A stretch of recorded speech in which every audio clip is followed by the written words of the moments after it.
Sir, வெற்றியையும் தோல்வியையும் நீங்க எப்படி எடுத்துக்கிறீங்க? வெற்றி தலைக்கு போவிடக்கூடாது, தோல்வி இதயத்துக்கு போவிடக்கூடாது.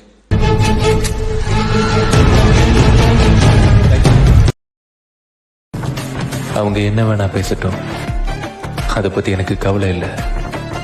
ஆனா என்னால முடியாதுன்னு ஒண்ணு சொன்னாங்க பாத்தியா, அது தப்பு. அது அவங்க சொல்லிருக்க கூடாது. முடியாதுன்ற வார்த்தை அது என்ன தடுக்க முடியாதான்ற கேள்வியா மட்டும்தான் இருக்கணும்.